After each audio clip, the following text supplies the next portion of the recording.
totally destroyed. Well, everywhere is war. Welcome back to CVM at Sunrise. Now, through the Ministry of National Security, they forged a partnership with the United Nations Center for Peace, Disarmament and Development in Latin America and the Caribbean, UNLIREC, and with the objective of enhancing public safety. They've also been assisting Jamaica in the continued fight against the ongoing acts of crime and violence. And to talk about the organization and more about what's going on, we've got Director Melanie Regimbald and also Lincoln Allen, Director of Public Protective Security in the Ministry of National Security. Is that right? Protective Security. There we go. It's Protective Security. Welcome to the show, both of you. Thank you. Talk to me a little bit about the relationship between your organization and the ministry. Well, my organization, which forms part of the United Nations Secretariat, is there to service states in helping them and assisting them in implementing their international obligations that they have acquired over the years in the numerous disarmament agreements that we have. In this specific case, on this occasion, we are working with the government of Jamaica, in particular through the Ministry of National Security, in assisting them implement all of the instruments that have to do with small arms and light weapons, which is basically the guns and the firearms that we have in the streets. And on this occasion, we are doing two parallel activities. One is law enforcement training, working with the law enforcement community and bolstering their ability to address the issue of illicit firearms trafficking, and undertaking in a very technical level weapons destruction and ammunition destruction. And we are coordinating all of our assistance through the Ministry of National Security, but working directly with the men and women who are responsible of safeguarding the safety of the citizens. So this is something that you do not just in Jamaica, but it's an activity that's taking place right throughout the world. Correct. Let's compare Jamaica to what may be happening in other countries in terms of what do you see happening here in terms of those things that you assist with, the small arms and that kind of a thing. Compare the two. Well, I think, first of all, our center is a regional one, so we work throughout Latin America and the Caribbean, and the assistance that we are rendering to Jamaica at this time forms part of a larger Caribbean program. Unfortunately, our region has the dubious honor of being the most violent one in the world. Therefore, a lot of the challenges that Jamaica faces are also shared challenges that we find in other of the Caribbean states, as well as throughout the continental Latin America. It is challenges that these states have risen to the occasion and have decided to join forces and battle. I think that in Latin America and the Caribbean we have, although we have very high homicide rates, we also have firm commitments from the member states to combating this scourge. And I think that this is a commonality that we have throughout the region, and Jamaica is no exception.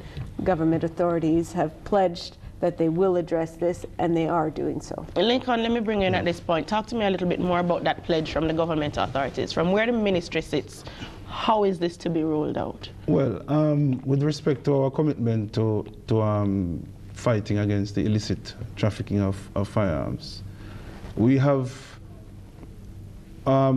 engaged the services of a consultant who will look at the deficiencies in our legislation. And the consultant will also look at inadequacies in the legislation, which has led to significant challenges for law enforcement, right? Because of inadequacies, shortcomings, a lot of persons have not been able to be appropriately or correctly apprehended. And what kind of shortcomings are we talking about? Where is the help needed? Because the Firearms Act, since 1967, it was written in 1967, and it has gone through a series of amendments, but they were not comprehensive, right? So there are a lot of gaps, right? They were expedient in order to carry out certain activities, but they were not comprehensive. So we have a lot of gaps here, a lot of holes, and because of these little holes, there are technicalities. So persons have been able to evade prosecution. Right, so what we are doing now, we are trying to get a comprehensive overall of the legislation, right?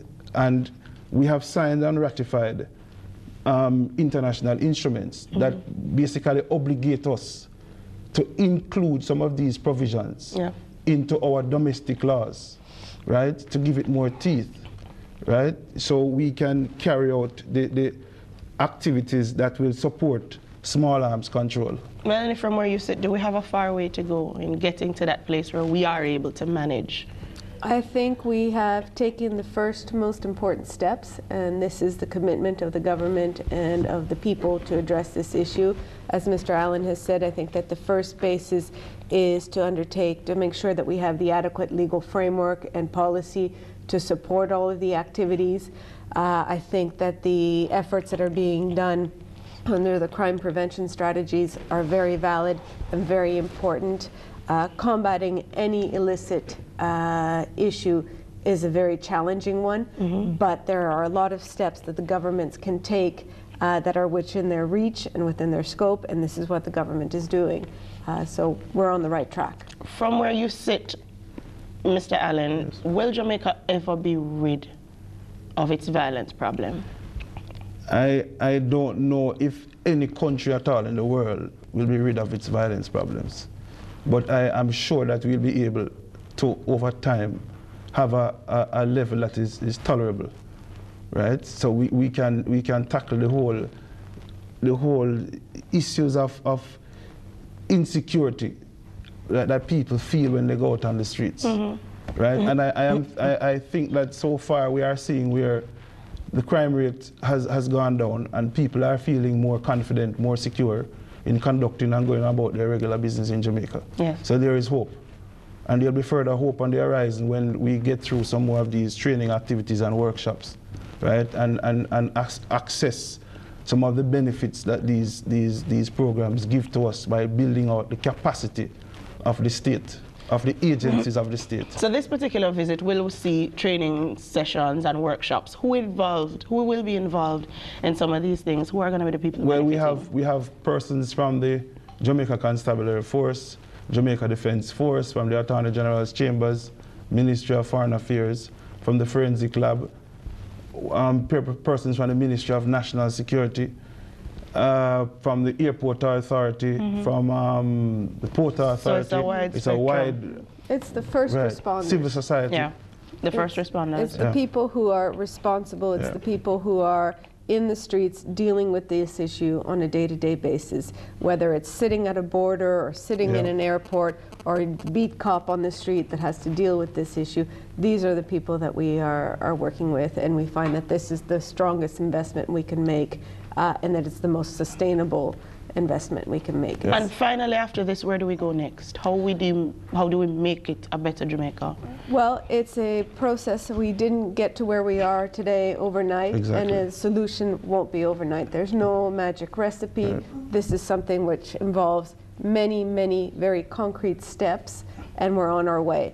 It is also something that cannot be done in isolation. Jamaica is not the only state that has to work on this. This is a collective effort that we have to do regionally, and it forms part of something that's even bigger at the global level. So this is, we're in for the long haul. The program that we have, which Jamaica is benefiting from, is a 3-year program to begin with. And this is the first of the 3 years? This is the second. First and a half. Okay. Just halfway through the first phase. Okay. But so it's a long-term effort, and we're here to accompany us on. Exactly. Fantastic. I'm very glad to hear that, and we're looking for great things from the program. Thank you so much. Now, we're going to talk about our fresh meat artist. He's going to join us next, and he goes by the name of Don't Play. Don't Play. He's our fresh meat artist. We're going to hear from him next on CVM at Sunrise.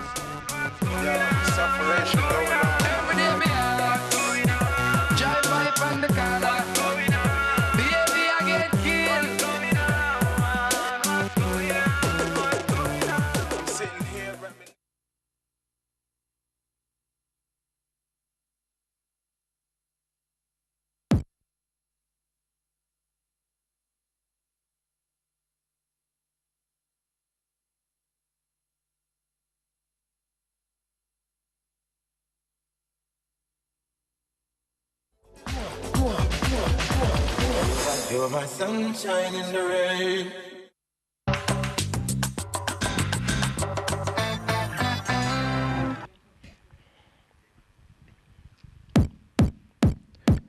Don't play. Hey, hey, hey. Them no want see we roll out. Them no want we show soul out. Them no want see me roll out, pressure me clean. With the clocks them from Vietnam, me put in. Make it any one of the girl you sip on the seat. Because Rasta the girl them a pressure me team. Them no want see me roll out, pressure me clean. With the clocks them from Vietnam, me put in. Make it any one of the girl them want you sip on the seat. Because Rasta the girl them a pressure me team. The girl them I tell me say them love up me style, love up my file, love up me Kyle. Let go the aisle. She a tell me her man dead and worry Kyle. So she walk from Papine and link me from a mile. That a nothing that a exercise. Look at my shirt, look at my pants. Nothing no style. So them nah nothing for say, nothing for style. That's not like when people profile him. Them no want see we roll out fresh and we clean. With the clocks them from Vietnam, me put in. Nigga, any one of the girl them want you slip on the scene. Cause CVM, them no stop pressure me team. Them no want see we roll out fresh and we clean. With the clocks them from Vietnam, me put in. Nigga, any one of the girl them want you see up a fiend. Because the girl them no stop pressure me team. My time, my shine, my line now. The girl them a say I move up time now. So she run with the boy and higher don't play. Cause she say I move up time now. My shine, my line now. Of course, now is my time now. Them a try to stop my food and I try to stop my shine now. My seeds and them get bad mind now. Them no want see we roll out fresh and we clean. With the clocks them from Vietnam, me put in. Nigga, and one of the girl them want you sleep on the scene. Alright, I know what me do for Christmas. All of the era money in my pocket, so I rave man a rave. Rave man a rave. Black a cartel right in with a bag of high grade, so I rave man a rave. Rave man a rave, so me bun the boss, cause me no slave, so I rave man a rave. Rave man a rave. Me no want nobody tell me about no dead dog, no grave, cause I rave man a rave. Rave man a rave. Bunty Sunday, my pocket full of cash when me ride out. Every girl I watch, killer say white girl. Money Elia dash, me see grey goose, me see any splash. Ding dong Yeah, yo, don't play with the man, you know. That the man name seen. He was actually born Matthew Campbell, but he goes by the sobriquet, Don't Play. And the man stage name that. And he thinks he has what it takes to make it in the business. Yeah, and he's our fresh meat this morning. The man sound good still. Don't play. What you say? Thanks. Good morning. Pleasant morning. The man sound good. I like the lyrics, I have to tell you. Yeah, the lyrics like wicked. I'm sitting here and I'm listening to every word and I hear all of them. True. Who is Black Cartel? Yeah, Black Cartel is my partner manager, you know. So as opposed to the White Cartel? No, yeah. Yeah, Black